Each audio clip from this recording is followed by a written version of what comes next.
प्रशासन अकादमी भोपाल में आयोजित सिविल सेवा दिवस समारोह 2023 कार्यक्रम में माननीय मुख्यमंत्री श्री शिवराज सिंह चौहान जी के उद्बोधन के प्रमुख बिंदु सिविल सर्विस डे पर आप सभी को बहुत बहुत बधाई और शुभकामनाएं। सिविल सर्विस डे का अर्थ ही यह है कि हम लोग हैं, जनता की सेवा के लिए हम लोग सेवक हैं और मूल काम ही हमारा देश की सेवा और समाज की सेवा है। लोकतंत्र में हम सब जानते हैं जनता के लिए, जनता के द्वारा जो कुछ है जनता के लिए ही है। हम समृद्धि की बात करें, विकास की बात करें, इंफ्रा की बात करें, सुरक्षा की बात करें, अतः सब लोगों के लिए है, जनता के लिए है। सिविल सेवा दिवस 2023 की थीम विकसित भारत नागरिकों को सतर्क करना और अंतिम व्यक्ति तक पहुंचना है। आज मैं सबसे पहले अपनी टीम को बधाई देना चाहता हूं। मुझे गर्व है कि हम सब ने मिलकर मध्य प्रदेश को समृद्ध और विकसित बनाने में बहुत महत्वपूर्ण योगदान दिया है। यह बात केवल कहने के लिए नहीं कह रहा, हम लोग जानते हैं कितनी तेज़ी से मध्य प्रदेश में परिवर्तन आया है।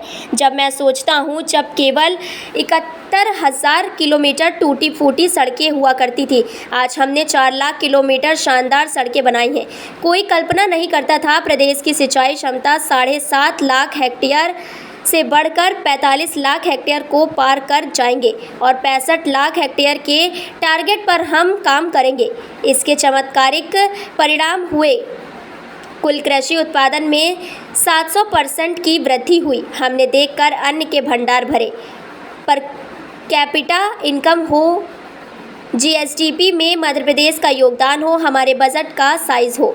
वर्ष 2005-06 में मध्य प्रदेश का बजट लगभग 25,000 करोड़ रुपए होता था, जिसे 2012-13 में 1 लाख करोड़ तक ले गए और 2020-21 में 2 लाख को पार किया। कांग्रेस के मित्रों को पता नहीं क्या हो गया है। बड़ा आसान था, ओबीसी से माफी मांग लेते राहुल जी, लेकिन कोर्ट के फैसले पर टिप्पणियां की जा रही है, सवाल उठाए जा रहे हैं, उंगलियां उठाई जा रही है। यहां तक के माननीय न्यायाधीश के बारे में भी उल्टा सीधा बोला जा रहा है। अब आप एक तरफ कोर्ट में जाते हो, दूसरी तरफ कोर्ट के बारे में भी उठपटांग बोलते हो। आखिर क्या हो गया? क्या आप जो कहते हो वही सच है? राहुल जी को अपनी गलती स्वीकार करनी चाहिए, ओबीसी से माफी मांगनी चाहिए और कम से कम ये लोकतंत्र है, कांग्रेस के नेताओं को न्यायपालिका का अपमान नहीं करना चाहिए।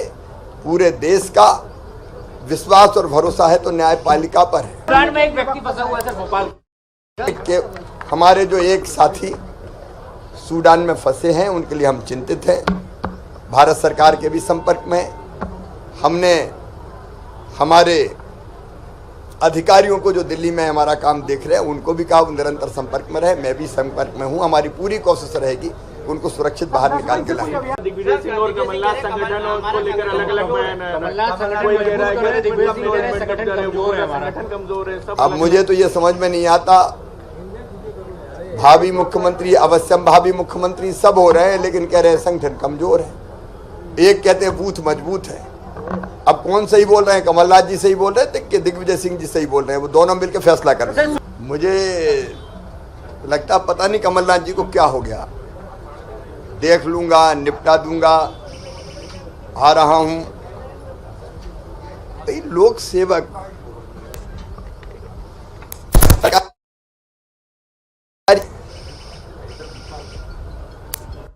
हम कहा ना, किसी भी हालत में उचित भी नहीं है, नैतिक भी नहीं है। भाई वो भी इंसान है, उनका भी सम्मान होना चाहिए।